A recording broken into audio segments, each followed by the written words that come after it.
Halo Infinite had a great campaign which really did regenerate the mysteries and answers Halo fans have been asking for years now. And although Master Chief's new story has come to a close for now, the game still has tons of background lore that most players don't even know exist. If you jump into multiplayer, these locations and worlds have incredible tales of their own, tales we're going to discuss and dive into in today's video.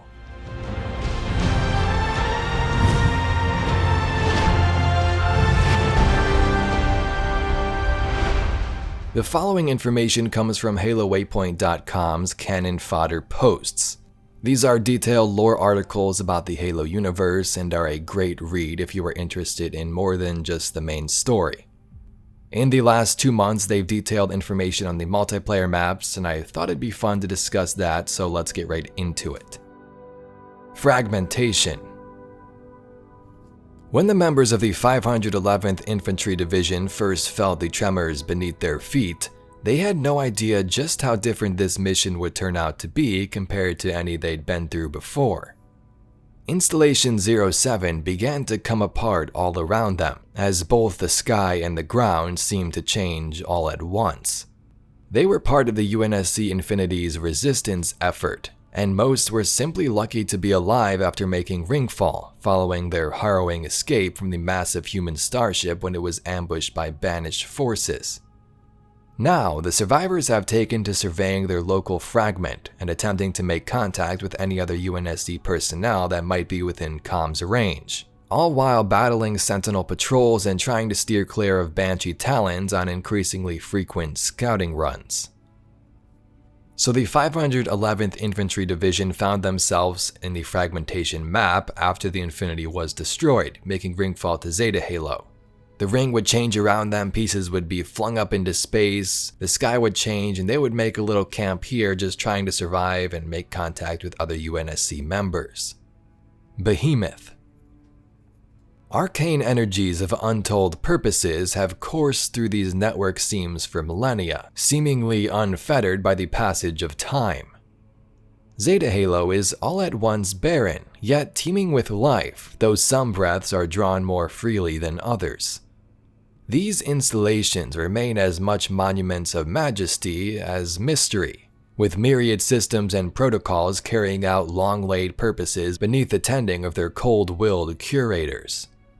The Forerunner's masterful engineering endures on this ring, unyielded and undaunted, but its past is not without ample trial and tribulation, nor is its future. AQUARIUS. AQUARIUS Terraforming Solutions is an industry leader in returning life to glassed colonies and terraforming marginally habitable worlds. Their largest and most profitable facilities cultivate new food crops, but other divisions provide critical infrastructure and ecological management solutions for a wide range of worlds, often under extraordinary environmental conditions. Prior to the awakening of the Guardians and the devastation of key UEG transportation routes and infrastructure, AQUARIUS was a prime candidate for consideration in the restoration project for Reach, favored over the Liang-Dortmund Corporation, whose approach required territorial and resource concessions that would have proved politically problematic. So every time you're running around AQUARIUS and you see all these plants, this place is responsible for helping those glass planets get some of their life back, plants, possibly animals, and AQUARIUS was a prime candidate for restoring planet Reach. Livefire. Could there be a more appropriate name for a training facility established to forge humanity's next generation of heroes? The Avery J. Johnson Academy of Military Science is located on a classified world. Its presence kept a secret even through fledgling created cells through hard-fought information sanitization operations on a dozen former ONI data vaults. It now serves as a rally point for remaining Spartans and a potential staging area for other UNSC forces who evaded discovery and destruction. The Spartans take great pains to conceal its location, reviving many of the Cole Protocol safeguards in hopes of keeping it safe and secure for as long as possible.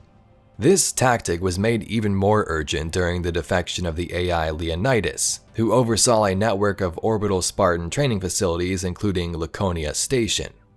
Live Fire was one of the first maps we played back in all those playtests during the summer, and it has a pretty integral purpose of Halo Infinite's story. If you jumped into the academy and also the training modes, this is where it would take place, showing you what it means to be a Spartan, giving you your new AI, and stepping onto the battlefield for the first time.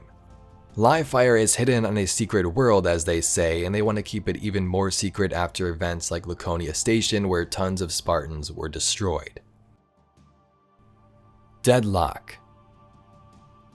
The dominating feature seen on this map is the imposing Gore Spike cannon, the lead weapon in a network of colossal banished anti-aerospace emplacements. They stand ready to ambush an encroaching Mulsanne-class UNSC frigate separated from its battle group, and driven into its kill box by squadrons of hunter-killer warships in the void above.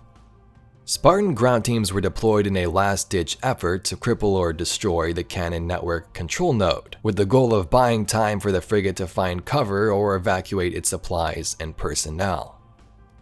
High power. Speaking of the Mulsanne class, its unique directed energy weapon, a Bright Lance reflex laser, can be witnessed unleashing shield-piercing blast against the purveyor of virtue. This is the Covenant Remnant assault carrier seen in the skybox, and while the UNSC Panama fights a delaying action to defend a vital power source and fuel processing station, these two are seen above up in the skybox. While the Panama is no match for the carrier in a straight fight, the purveyor cannot deploy the full measure of its power without annihilating the very prize they were instructed to occupy, and also exploit. High power was super important, as they say, for vital power and also fuel processing, and these two giant ships are fighting over it. Recharge. Axis is a giant in the colonial infrastructure and automation markets, though it rose from humbler origins as a colonial startup only after closely collaborating with the UNSC military during the insurrection. Axis and its employees now serve as de facto corporacy on several independent worlds, using its interstellar reach and total control over vital water and mineral wealth to puppeteer local governments. Under a plan devised by Dr. Halsey, the UNSC hopes to make use of this connection by infiltrating tertiary Axis facilities to redirect supplies and inject carefully crafted misinformation which will weaken the corporate-backed independence movements. BAZAAR. The East African Protectorate's plan to quickly rebuild the glassed urban core of Mombasa was both unrealistically ambitious and impossibly expensive, but Project Rebirth investment by the UEG and UNSC prioritized the region for revitalization. Publicly, this was to rehabilitate the vast swaths of nearby territory sterilized in the final days of the war, but in truth was purely to provide a convenient cover for operations of the nearby Voi accession, an exploration of the ever-ending labyrinth of Forerunner mechanisms branching out from the portal hub. In a vexing success for the UEG, reconstruction progress has proven to be dramatically faster than projected, creating a stark divide between the original citizens and a new wave of workers and researchers recruited from displaced colonist populations. Streets. Crime, graft, violence, each an all too common element of the human urban experience. The rebuilding of New Mombasa in proximity to so many Forerunner secrets is enticing many opportunists, including insurrectionist factions, renegade Covenant splinter groups, and even banished allied human mercenary groups.